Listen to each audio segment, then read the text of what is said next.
Jovem Pan Especial. Coronavírus. Bom dia, seja muito bem-vindo. Está começando o especial Jovem Pan Coronavírus. Aqui você acompanha uma cobertura completa da pandemia, porque a Jovem Pan não para. Eu sou Lívia Fernanda e vamos juntos até às 5 horas. Praticamente um sinônimo de busca na internet, o Google é o principal negócio da Alphabet, uma das poucas empresas que já ultrapassaram $1 trilhão de valor na Nasdaq, a bolsa americana das companhias de tecnologia. No Brasil, o Google tem 1.000 funcionários e opera com sede em São Paulo. A Jovem Pan conversou com Fábio Coelho, que há 9 anos é presidente do Google no Brasil, para entender como a empresa tem lidado com a pandemia. Existe crise no Google? Olha, o que existe é uma oportunidade nesse momento, né? A gente vê que os nossos negócios, quando eu vejo aqui a tua manchete falando pandemia afeta operações do Google no Brasil, eu diria que a pandemia ela altera as operações no Google do Brasil, uma vez que a gente começa a lidar com uma forma de trabalhar diferente, o movimento dos nossos clientes diferentes, a necessidade de um cidadão ficar em casa para se proteger e resolvendo essa cidadania de modo remoto. As pessoas têm que interagir diferentemente com o comércio, com a educação, com o trabalho. Então, isso sim é a forma como a gente vê o Google sendo um agente partícipe e colaborando com ajudar o brasileiro e o Brasil nesse momento onde a tecnologia é tão importante. Bom, quem participa também dessa nossa entrevista é o Beto Caetano, comentarista aqui da Jovem Pan de Economia e Negócios. Bem-vindo, Beto, a sua pergunta. Bom dia, Fábio. Bom dia, Tiago. Bom dia a todos que nos acompanham aqui na Jovem Pan. Ô, Fábio, uma coisa que está se discutindo bastante é o uso dos dados aí no auxílio ao combate à Covid-19, né? A China praticamente vigia os cidadãos, né? Aí o risco é ultrapassar a privacidade, o limite de invadir a privacidade das pessoas, né? Como é que você avalia essa questão, sendo o Google uma empresa que utiliza muito os dados de pessoas, de empresas? Bom, Beto, acho que antes de mais nada, vale dizer que a gente usa dados de uma forma anonimizada, respeitando as premissas internacionais da GDPR no Brasil, da Lei Geral de Proteção de Dados, de forma que a gente possa usar esses dados agregados e anonimizados para a gente ajudar o cidadão e as empresas a tomarem melhores decisões. Dentro desse espírito, tanto o relatório de mobilidade como qualquer uso de dados para mostrar a mudança de comportamento do cidadão, das indústrias, dos segmentos de negócio, nesse momento, são super saudáveis e são válidos. A gente, logicamente, tem que respeitar a privacidade do cidadão, isso está no DNA do Google, uma vez que a confiança dos usuários e a nossa reputação, elas têm que ser coisas não negociáveis, são ativos não negociáveis da organização. Então, dentro dessa forma, sim, a gente ajuda, mas sempre respeitando a regra de privacidade e respeitando também, tão importante quanto as regras de privacidade, a gente usa isso, passando isso para o governo, para que o governo possa tomar decisões em relação à mobilidade do cidadão. Obviamente que nessa crise muitas empresas cortaram propagandas, publicidade por causa de toda essa questão que nós estamos vivendo, mas eu pergunto, o Google também é um termômetro em relação às propagandas, à publicidade na internet. O senhor sentiu alguma queda nessa receita ou as empresas estão adiando qualquer tipo de decisão nesse sentido? Olha, houveram empresas que cresceram a sua publicidade digital, a sua presença digital, até por absoluta necessidade, e houveram empresas que naturalmente foram impactadas por isso. Nós temos que ter a compreensão e a empatia com determinados setores, isso varia de setor a setor. Alguns elementos importantes. Algumas empresas de varejo, elas entenderam que elas não tinham mais como operar por lojas, então elas vieram para o ambiente digital agressivamente, e isso fez com que elas aumentassem os seus investimentos conosco. Empresas que não tinham ainda uma estratégia digital muito clara, elas tiveram que fazer uma estratégia de presença no ambiente digital, de distribuição de seus produtos, de entrega dos seus produtos, ou seja, revisaram a cadeia logística, revisaram a cadeia de e-commerce, para que elas pudessem realmente estar em contato com seus consumidores. Isso ocorreu numa velocidade recorde e, por um lado, foi muito saudável. Eu acho que a gente vai sair dessa crise com empresas mais fortes, com mais alternativas das pessoas interagirem com as organizações, e isso é saudável para as empresas de tecnologia. naturalmente, empresas que têm dificuldade de caixa ou que têm, nesse momento, o entendimento que o seu setor está sendo alterado, como viagem, hospedagem, turismo, ou mesmo setores que podem, nesse momento, não ser prioritários, porque a pirâmide de Maslow, ela muda nesse momento, né, Tiago? E é importante a gente ter isso claro. As pessoas começam a valorizar outras coisas em detrimento de algumas. Por exemplo, valorizam estar em casa, valorizam eletrodomésticos porque elas querem cozinhar mais, valorizam pijamas. O aumento de venda de pijama, de busca por pijama, cresceu dramaticamente. As pessoas querem roupas mais confortáveis e por aí vai. Uma série de indústrias de bens duráveis, nesse momento, cresceram. Eletrodomésticos, televisões grandes, liquidificador, coisas de cozinha, as pessoas querem cozinhar mais. Ou seja, é um mundo diferente que tem um lado que sim, realmente tem impacto, mas tem um outro lado que cresce. Mais uma pergunta, Beto. Ô Fábio, nessa situação que a gente está vivendo, nós vimos crescer também a difusão de notícias falsas, né, chamadas fake news aí, e compartilhamento pelas pessoas de muita coisa que as pessoas estão desesperadamente procurando informação, se entender com as coisas que estão acontecendo, e muito compartilhamento de opiniões, enfim, de coisas que na verdade acabam sendo desinformativas, né? O que o Google faz a esse respeito? O que pode fazer ainda? Olha, primeiramente o Google preza por relevância de informação de qualidade. Nós estamos usando as nossas plataformas para ajudar as pessoas a tomarem as melhores decisões. Nós estamos usando as nossas plataformas para ajudar a que as pessoas tenham acesso a comércio, a entretenimento, a informação correta. A gente trabalha muito forte com empresas que são birôs que buscam trabalhar no combate à fake news, com os nossos parceiros de jornalismo.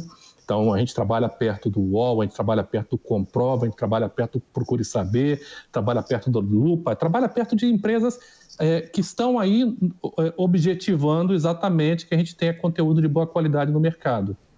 Esse fenômeno, quando a gente pensa no Google, a gente pensa que a gente vai ser melhor enquanto sociedade, a gente acredita nisso, quando a gente tiver um ecossistema vibrante de conteúdo de qualidade e de comércio.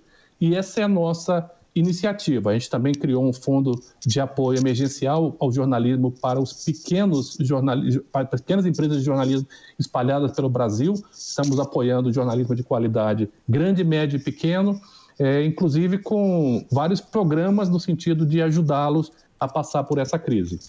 Só para a gente fechar, eu vou pedir uma tentativa de imaginar como é que vai ser a nossa vida depois dessa pandemia. Um exercício de futurologia para a gente encerrar aqui a nossa entrevista. O que vai ser da gente depois dessa crise? Olha, eu acho que como sociedade, alguns protocolos se alteram. Nós estamos trabalhando em casa no Google há 8 semanas.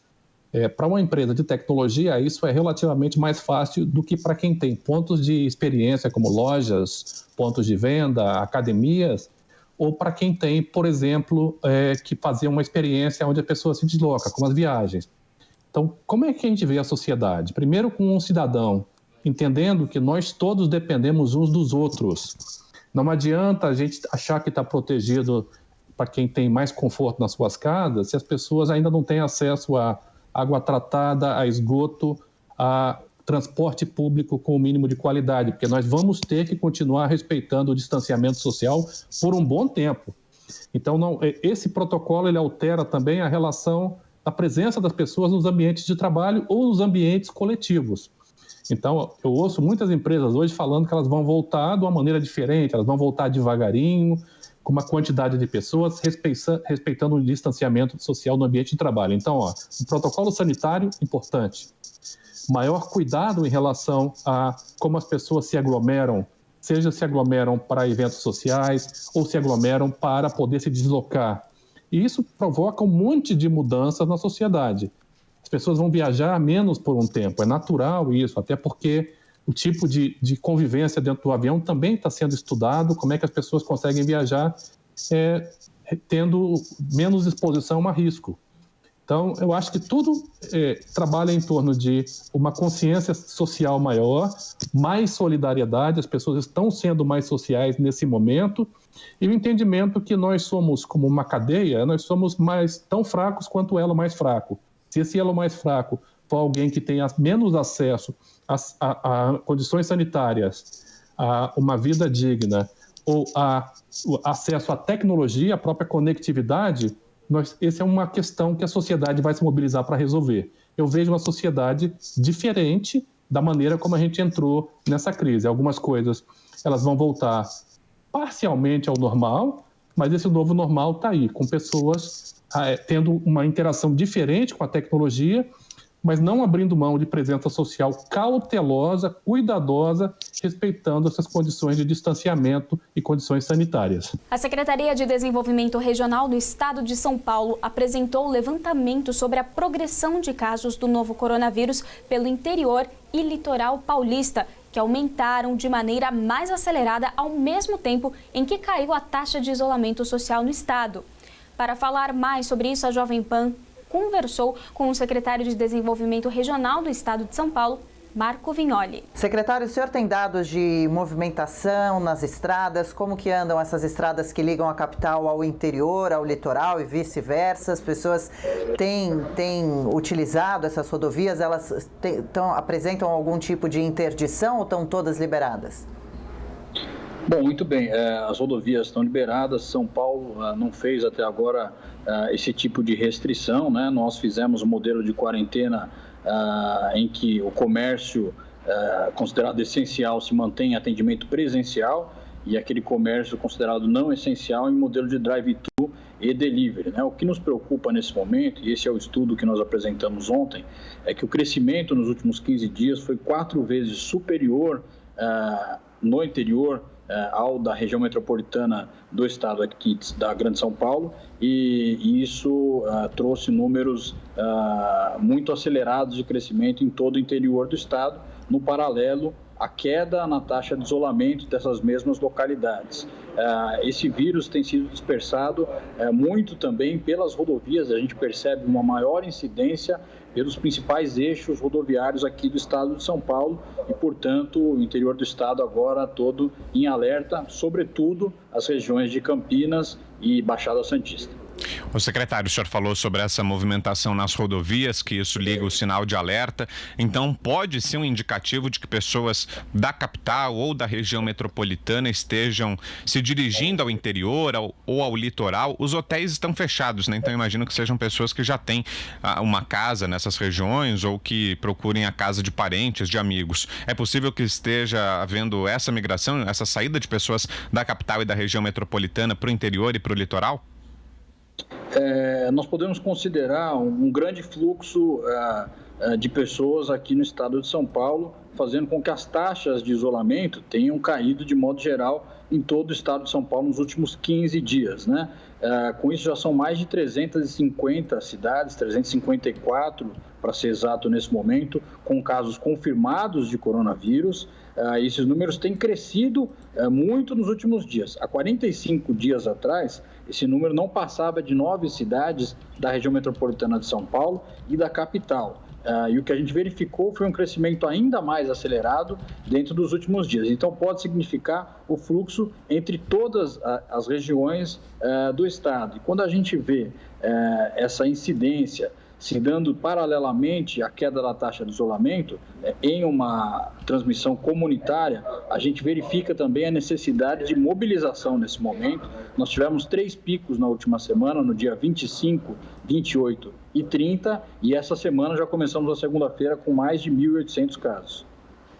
Secretário, a preocupação é muito grande porque geralmente esses lugares, as cidades do interior e do litoral não têm um sistema de saúde tão bem preparado para receber pessoas possivelmente infectadas, né? Estamos falando aí de equipes médicas, equipamentos em geral, leitos, respiradores. O senhor tem conhecimento de quais cidades do litoral e interior estão registrando maior incidência dos casos? Olha, a nossa preocupação, vou fazer aqui um resumo regional, né? As regiões mais perto de São Paulo, ou seja, Campinas e o litoral, a Baixada Santista, tem tido uma incidência maior e agrega a essa preocupação o número de pessoas idosas que nós temos, os grupos de risco, nas duas regiões. Na Baixada Santista, sobretudo no município de Santos, no Guarujá, na Praia Grande. Na região de Campinas, o próprio município de Campinas, mas devido à alta taxa de conurbação também e a densidade demográfica da região, nós temos aí em todos os municípios índices crescentes. Nós crescemos 272% na região de Campinas ao longo das últimas semanas. Então, essas duas regiões em alerta. Nós temos também uma incidência forte sobre as outras regiões lindeiras aqui com a região metropolitana de São Paulo, o Vale do Paraíba, a região de Sorocaba também tendo aí essa preocupação grande, e daí seguindo para a sequência do estado, as regiões de São José do Rio Preto, Ribeirão Preto, região central do estado, região de Piracicaba. Ô, secretário, a possibilidade de bloqueios nas rodovias existe? Essa é uma medida cogitada ou não? Vamos lá, o bloqueio, ele é feito, nós estamos acompanhando o modelo de lockdown feito em alguns estados, em algumas cidades, e o bloqueio se dá quando você tem uma restrição do trânsito das pessoas.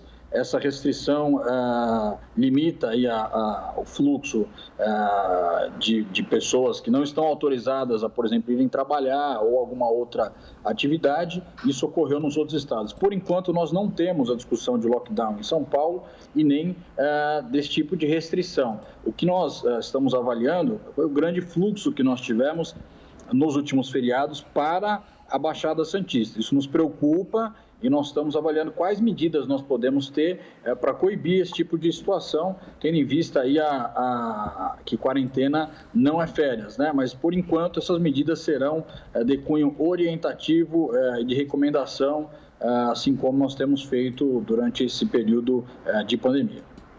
Agora, falando em possíveis restrições, outro dia aqui na Jovem Pan a gente conversava com o prefeito de São Vicente. Ele falava pra gente que algumas praias da região lá foram sim interditadas por cavaletes, algumas grades de ferro. Mesmo assim, faz poucos dias a gente teve conhecimento também, viu notícias de uma festa de carros importados, carros de luxo, que aconteceu num condomínio na Riviera de São Lourenço. O senhor sabe se mais praias estão também trabalhando com esse sistema de interdições? E se esse caso, apesar de ter sido um caso isolado, mas serve como exemplo, aconteceu alguma consequência? Pode ser que venha a acontecer com o tempo também, consequência para pessoas que organizem festas, façam aglomerações? Bom, nós temos feito esse apelo, essa recomendação, essa orientação do Estado desde o primeiro momento, né? Nós utilizamos aqui em São Paulo um modelo de restrição de atividade de comércio, isso em 22 de março. O impacto que se deu em torno disso foi que São Paulo representava, naquela oportunidade, 68% dos casos do país e 88% dos óbitos do país, enquanto hoje nós representamos 32% dos casos e 37% dos óbitos. Portanto, o isolamento salvou vidas em São Paulo e é fundamental. Retornar com algumas atividades de comércio não significa retornar com a vida social das pessoas como ela era antes. Nós vamos ter durante um bom tempo a recomendação para a utilização de máscara e a aglomeração em si, nós temos acompanhado no mundo todo, por um tempo ainda maior. Então, eu entendo sim que o Estado deve acompanhar, nós estamos trabalhando no modelo de recomendação, orientação para que isso não aconteça.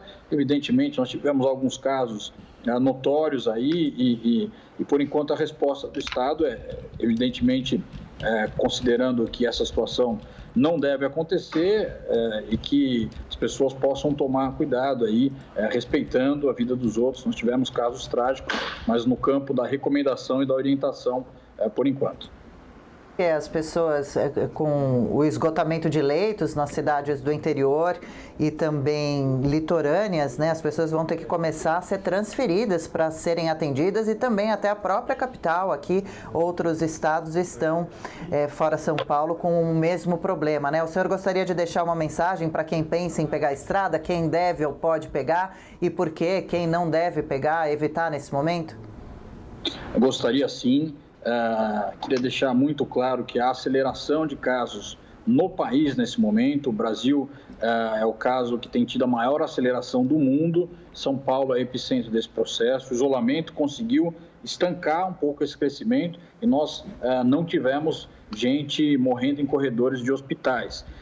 Mas mesmo assim, mesmo a gente ainda tendo uma situação em São Paulo de melhora com relação ao Brasil, nós estamos passando por um período crítico de forte aceleração do coronavírus. Então, a gente pede que as pessoas possam seguir ficando em casa.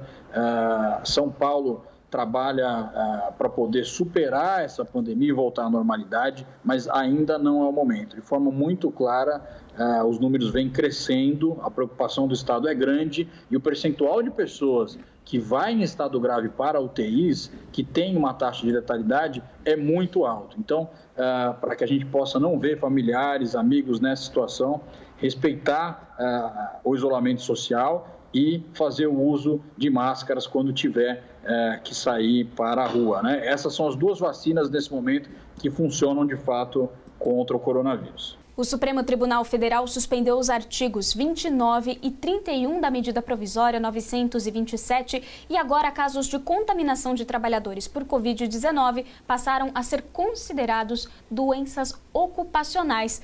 Para entender mais sobre essa decisão do Supremo, a Jovem Pan conversou com a advogada trabalhista Cláudia Abdul Haddad. Vamos acompanhar. Doutora, como ficam então os direitos dos trabalhadores afastados pela doença agora?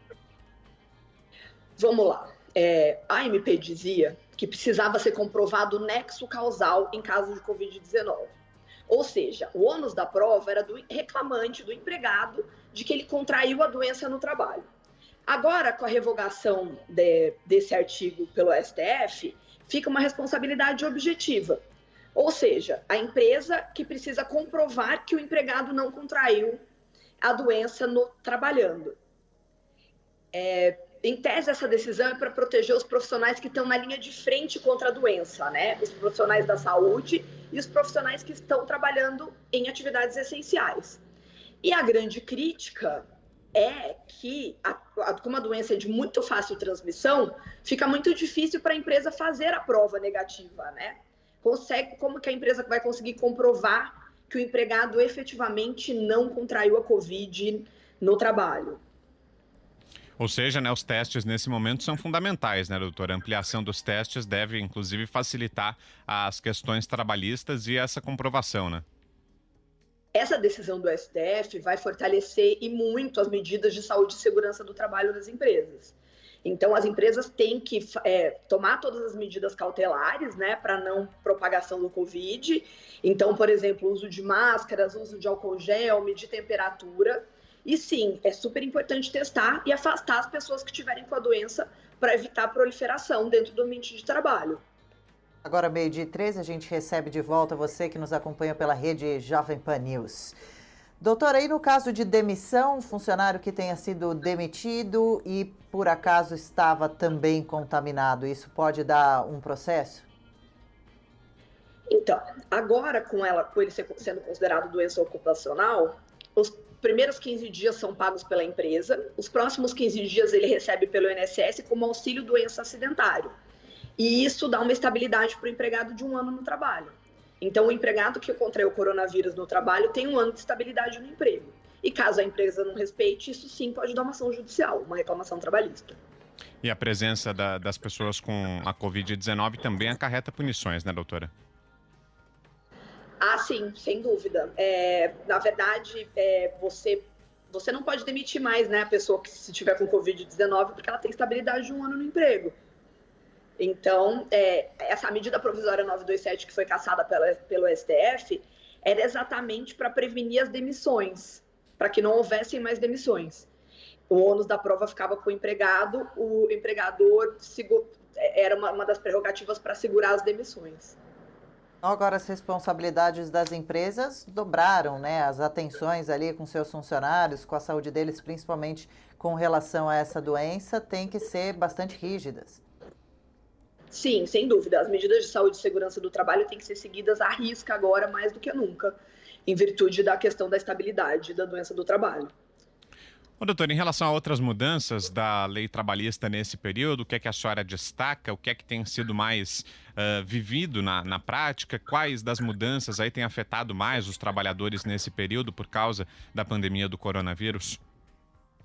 Olha, o que tem gerado muita dúvida e muito questionamento é a MP 936, que trata da suspensão do contrato de trabalho por 60 dias, que os empregados ficam efetivamente sem receber o salário. Então, isso tem gerado muita dúvida, muito questionamento. Os empregados estão recebendo uma parte do governo, mas alguns empregados não recebem o salário integral. Outra questão que está sendo muito questionada também é a redução de jornada com redução de salário. Então, é outro ponto que também foi da MP 936. Essas duas medidas estão sendo as mais utilizadas pelas empresas, né? E também tem sido bastante questionado pelos empregados. Outro ponto também que tem sido muito falado é a questão do trabalho em casa, né? O trabalho em home office tem funcionado muito bem para muita gente e não tem funcionado muito bem para outras pessoas. Então, a questão da fiscalização do trabalho em casa também é um assunto que está bem quente aí, está bem falado.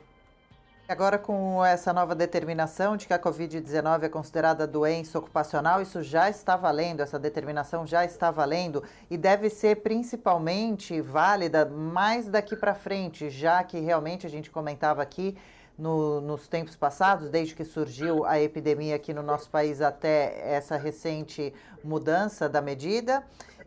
As pessoas não sabiam, né, se podiam estar ou não contaminadas, ou se afastavam apenas devido a sintomas, não tinham os testes, ainda não tem tantas testagens como deveriam ter, aliás. Sim, precisa da comprovação que tem o corona, né, para ser considerado acidente do trabalho. E também a medida provisória estava válida, dizendo que não era acidente do trabalho e que o empregado precisaria comprovar que adquiriu. Então, desde a medida provisória até a cassação do STF, está válido que tem que ser comprovado pelo empregado que ele contraiu a doença no trabalho. O número de infectados pelo novo coronavírus cresce a cada dia e, com isso, muda a rotina dos condomínios. Os síndicos, que já estavam tomando medidas para evitar a propagação do vírus, devem redobrar os cuidados e a comunicação entre os moradores. O advogado especialista em direito imobiliário, Roberto Bigler, conversou com a Jovem Pan para esclarecer essa questão. Vamos conferir. O que os síndicos devem e podem, dentro das normas, fazer para colaborar nesse período da pandemia? Excelente. Primeiramente, aumentar, redobrar a higienização das áreas comuns. Isso é fundamental, né?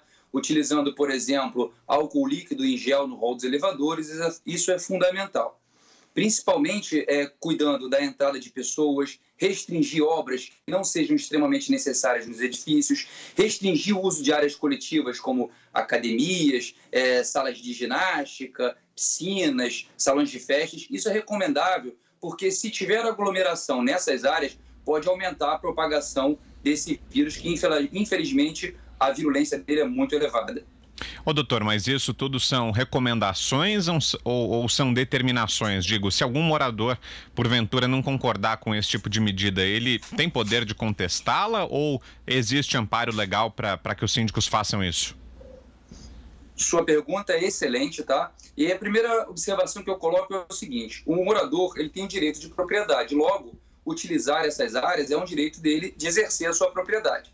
Porém, todos os demais moradores têm direito à saúde. E quando a gente pondera a saúde ao direito de propriedade, naturalmente, a saúde ela tem primazia sobre a propriedade. Então, a própria norma constitucional garante isso ao síndico. O síndico tem o poder-dever de agir nesse momento.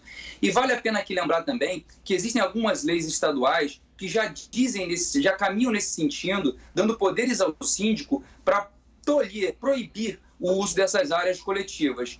E também existe um projeto de lei no Senado Federal, ou melhor, já está no Congresso Nacional, já foi encaminhado para a Câmara dos Deputados, onde ali há a orientação para que o síndico restrinja a utilização dessas áreas. Então, no meu entender, e da maioria da comunidade jurídica, o síndico tem esse poder-dever de tomar medidas dessa natureza.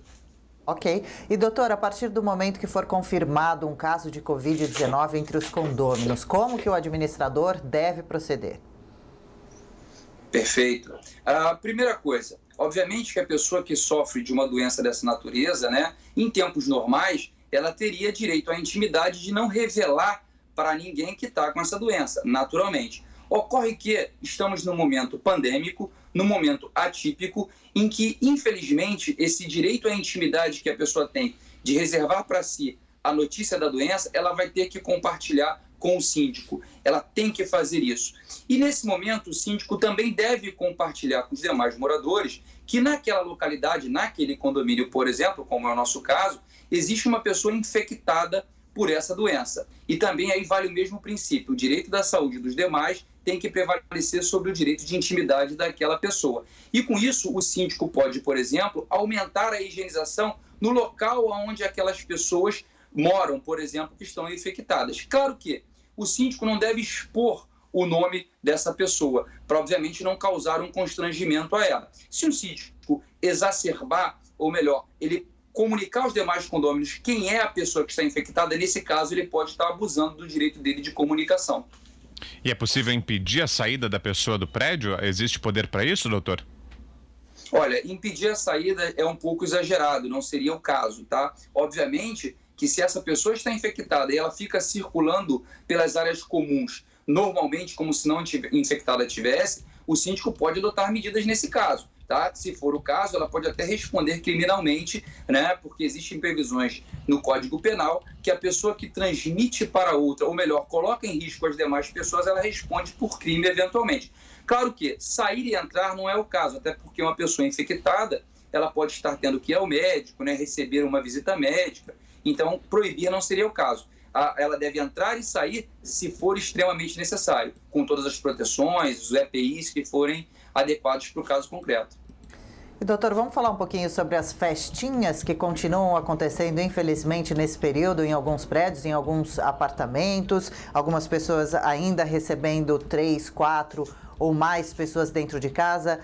Nessa situação, podem ser aplicadas multas, algum tipo de advertência, ou o próprio porteiro, através de orientações do síndico, pode começar a proibir a entrada de muita gente no mesmo local? Perfeito, e é recomendável que isso se faça, tá? Veja bem, nós estamos numa época muito delicada, e se a pessoa, o morador, resolve fazer uma festinha dentro de casa, ela pode estar recebendo as pessoas infectadas, ou até mesmo pessoas que sejam assintomáticas e continuem e possam propagar esse vírus.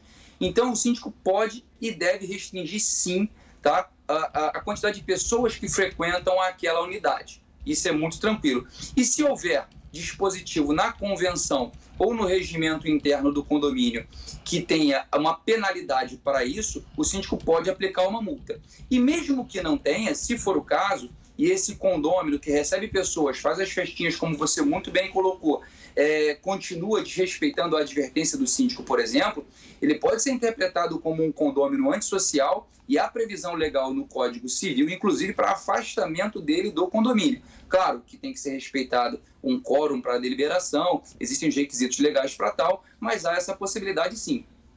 Doutor, queria falar um pouco com o senhor sobre inadimplência, né? É natural que nos condomínios haja um aumento da inadimplência, muitas pessoas não consigam pagar as parcelas desses meses agora em que há a paralisação da economia por causa da pandemia. Nesse caso, houve alguma mudança na legislação nessas últimas semanas, nesses últimos dias em relação a isso? Alguma flexibilização de prazo? É possível esperar renegociação, ou seja, um pagamento do condomínio mais para frente? Enfim, quais as mudanças, doutor? Houve mudanças ou não?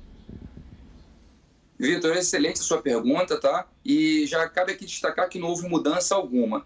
E vai aqui uma advertência, tá? A cota condominial, a obrigação de pagar condomínio, ela difere das obrigações comuns. Ela é um rateio de despesas. Então, nesse momento, infelizmente, mesmo sabendo que as pessoas estão em dificuldades financeiras, né? A gente sabe o cenário que isso está causando nos empregos e nas empresas em geral, a pessoa não tem um direito de renegociação no que tange ao condomínio. Porque se eventualmente ela deixa de pagar, por exemplo, isso vai impactar no pagamento dos salários dos funcionários, nas obrigações que o condomínio tem, no que o condomínio tem. Então, naturalmente, quando se fala de cota condominial, não se fala de renegociação, como a gente ouve falar nos aluguéis, nas mensalidades escolares, é um pouquinho diferente. A natureza jurídica da obrigação condominial, ela é diferente. Doutor, alguma orientação extra que a gente não tenha conversado aqui na nossa entrevista para deixar de recado para a boa convivência nos condomínios? Ah, com certeza. Diálogo. Diálogo. A gente precisa conversar com as pessoas. Eu acho que agora as pessoas e o síndico principalmente, né, que é o grande representante desse condomínio, ele deve estar atento ao que está acontecendo no seu condomínio, deve conversar em casos, por exemplo, como uma festa, pessoas que queiram burlar essas regras que são necessárias nesse momento, o síndico deve dialogar e os condôminos entre si também devem dialogar. E aproveitando aqui o gancho, uma última orientação. Os síndicos têm que ter atenção ao fluxo de caixa. Porque, veja, naturalmente a inadimplência pode aumentar, então ele tem que ter uma austeridade, um controle muito austero do fluxo de caixa, porque naturalmente existem funcionários trabalhando e essas pessoas têm que receber o seu salário, né? Os porteiros, os auxiliares de serviços gerais que agora, nesse momento, estão trabalhando para que as pessoas possam ficar nas suas casas. A pandemia provocada pelo novo coronavírus deve gerar uma queda histórica no volume de vendas do varejo voltadas para o Dia das Mães de 2020. De acordo com a previsão da Confederação Nacional do Comércio de Bens, Serviços e Turismo, a CNC, o faturamento real do setor deverá encolher 59,2% em relação ao Dia das Mães de 2019. Para falar mais sobre esse assunto, a Jovem Pan conversou com o economista da Confederação Nacional do Comércio, Fábio Bentes. Lembrando que a gente já está bem próximo do Dia das Mães, né? O Dia das Mães já é nesse domingo, nesse próximo final de semana. O que é que deu para apurar até aqui? De fato, essa deve ser a queda, 60%, é muita coisa, né? É, muita coisa. A gente acabou de passar pela Páscoa. As vendas no varejo na Páscoa caíram entre 30% e 35%.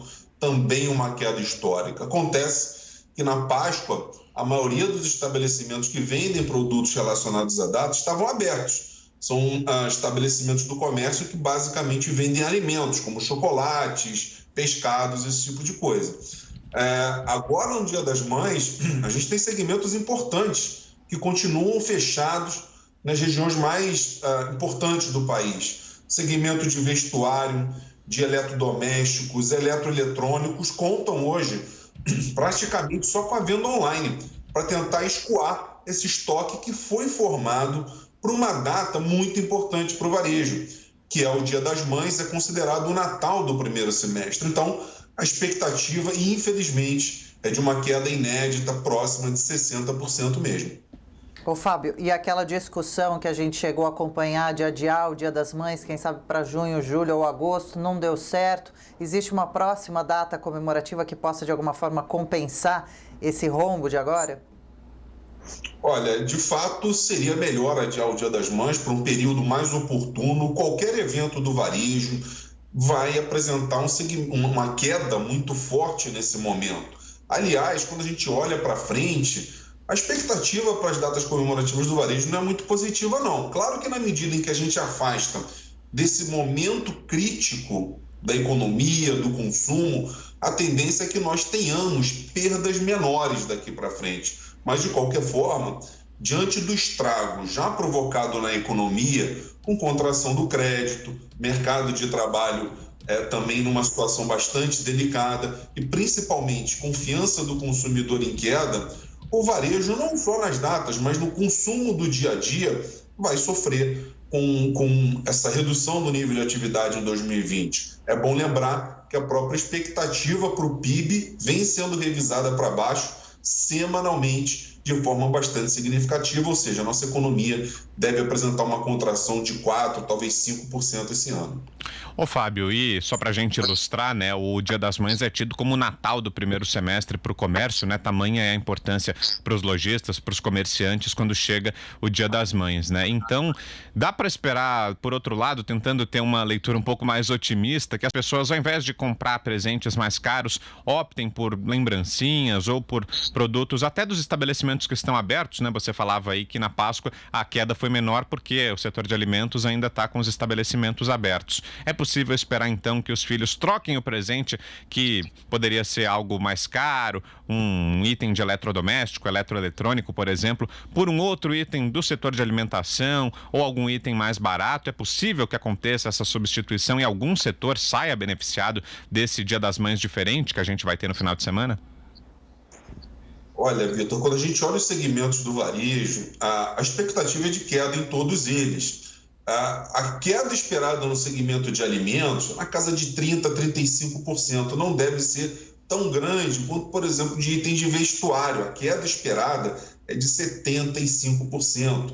Os celulares, itens de informática também devem ter uma queda em torno de 65% nos Dias das Mães desse ano. Nenhum segmento do varejo vai conseguir escapar dessa retração, dessa aversão ao consumo, especialmente o consumo a prazo. Conforme você colocou, em Dia das Mães e versões anteriores do Dia das Mães, bens de consumo duráveis, como eletrodomésticos, eletroeletrônicos, costumavam ter uma grande saída no Dia das Mães. Só que o consumidor está bastante avesso a tomar dinheiro emprestado, a consumir a prazo, porque, em última instância, o que dá lastro para esse consumo a prazo é o mercado de trabalho. E o que a gente tem visto? Aliás, tem visto de forma bastante precária, é bom que se diga, diante do apagão estatístico no mercado de trabalho, a falta de indicadores que a gente tinha anteriormente, mas o que a gente percebe quando conversa com o consumidor e com o lojista é um medo muito grande do consumidor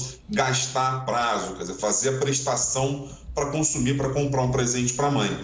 Quer dizer, o segmento de alimentos deve ter uma queda um pouco menor, mas é bom lembrar que o próprio isolamento social não recomenda a reunião num grupo grande de pessoas. Então, até sob esse aspecto, a expectativa não é muito positiva. Então, deve ser, mesmo nesse segmento, que é importante também para o Dia das Mães, deve ser um ano de retração. O que vai fazer com que o varejo se recupere, não só nos próximos meses, mas provavelmente nos próximos anos, passarmos esse momento crítico que a gente está vivendo e conseguir reativar a economia, principalmente através do mercado de trabalho. A gente já via anteriormente o mercado de trabalho com bastante dificuldade em se reduzir a taxa de desemprego. E ainda veio essa desagradável surpresa e piorou tudo, né? Fábio, diante desse cenário, então, péssimo, porém inevitável, qual é a esperança, a expectativa de vendas real agora para o Dia das Mães? Que são as entregas online, será que flores, alguns cremes e perfumes? As drogarias estão abertas e tem algum tipo de cosmético, produtos nessa linha, talvez? O que a gente percebeu desde que esse problema todo começou foi uma corrida do varejo para desenvolver canais online, que hoje é praticamente a única forma que você tem de se escoar esses estoques que foram formados para a data e que o varejo costuma ter nessa época do ano. Acontece que a participação do varejo online no Brasil, embora ela tenha crescido nos últimos anos, ainda é muito pequena. Então é difícil de uma hora para outra ou de uma semana para outra você desenvolver essas estratégias de vendas. É bem provável que aqueles segmentos, aqueles estabelecimentos grandes que já contam com uma estrutura de entrega online, com a logística e agora até com serviços de delivery, é bem provável que eles sofram um pouco menos do que o pequeno varejo. Aquele varejista da esquina praticamente está contando com redes sociais ou até com algum marketplace para tentar escoar esses produtos. Então, o que a gente deve ter é um impacto bastante diferenciado entre os pequenos varejistas. Esses, infelizmente, tendem a sofrer muito com a data e as grandes redes do varejo, mas até essas grandes redes estão com dificuldade nesse momento em concretizar as vendas. Ô Fábio, e diante disso, existe algum pedido, alguma reivindicação feita pelos comerciantes em nome aí da Confederação Nacional do Comércio, junto ao governo federal, aos governos estaduais, municipais, enfim, existe algo que as autoridades possam fazer para socorrer os lojistas, os comerciantes nesse momento? Algum pedido, alguma reivindicação de vocês? Sim, nós já fizemos isso recentemente. Dado que a receita do varejo não tem como esperar um aumento da receita nesse momento, mesmo contando com varejo online, o que a gente tem que cuidar muito nesse momento é dos custos no varejo. Então, até o governo já tomou algumas medidas importantes nesse sentido. Obviamente, elas não vão ser suficientes nem aqui, nem em nenhum lugar do mundo para se evitar o problema, mas, por exemplo, o adiamento de impostos e contribuições, isso já ocorreu. Foi uma das nossas reivindicações. Linhas especiais de crédito, a gente gostaria de uma linha especial de crédito, mas geral para o varejo, não algo voltado exclusivamente para o pagamento da folha. A própria possibilidade de você negociar o salário nesse momento, uma MP que foi aprovada recentemente, é muito importante, porque o varejo e o setor de serviços também são grandes empregadores, portanto a folha tem um custo enorme para o setor. Então não é hora de se tentar alavancar a receita, de se tentar aumentar as vendas. Mesmo, vamos imaginar um cenário bastante extremo em que o varejo todo abra no Brasil, o consumidor não vai às lojas, o consumidor está com medo ainda da pandemia. Então o importante é procurar preservar, na verdade reduzir os custos, preservar as empresas reduzindo os custos do setor nesse momento. Carga tributária no Brasil é muito alta, portanto é um custo importante, e folha tem um peso grande. O salário médio no Brasil não é alto, mas a quantidade de encargos é enorme. Então, se a gente conseguir melhorar, aprimorar o que já foi aprovado, acho que já é uma boa ação nesse momento para tentar preservar as empresas nos próximos meses. Lembrando que a maioria das empresas do varejo não tem fôlego para ficar 3 meses fechadas, não. Essa é a principal preocupação realmente, né? Que as empresas sobrevivam. A gente estava acompanhando agora há pouco aqui no Jornal da Manhã, segunda edição, Fábio, uma reportagem que mostrava lojistas de shoppings com menos 50% do faturamento. É uma preocupação muito grande a dos lojistas de shoppings também. Agora, a gente tem visto pessoas que estão comemorando o aniversário nesse período da pandemia, combinando, né? Com os colegas, com os amigos e familiares, olha, passada a pandemia a gente vai fazer uma festa, a gente vai se encontrar e aí, quem sabe, também presentear a pessoa. No caso do Dia das Mães, isso pode vir a acontecer também, mas como você disse, existe um medo do consumidor com relação à pandemia, mas principalmente também com o gasto, né, com o lado financeiro. Mesmo assim, mesmo que essas compras sejam compensadas, mesmo que discretamente, mais lá para frente, durante esse período existe o perigo de algumas empresas não sobreviverem, né?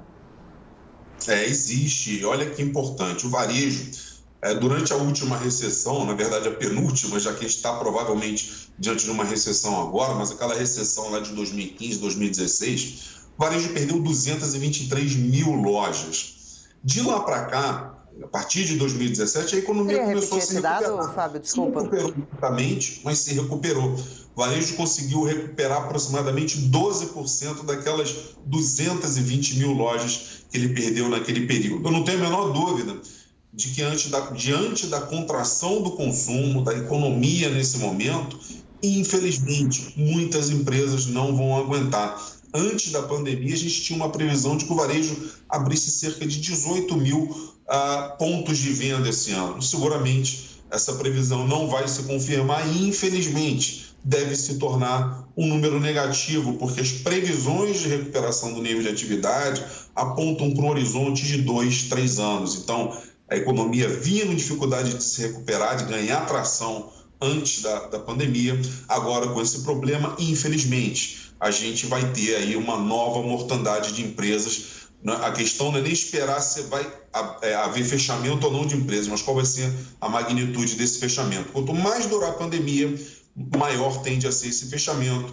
Quanto menos eficientes forem as medidas para tentar salvar da fôlego essas empresas, maior tende a ser a probabilidade de uma quebradeira maior. Termina aqui essa edição do especial Jovem Pan Coronavírus. Obrigada pela audiência e até mais.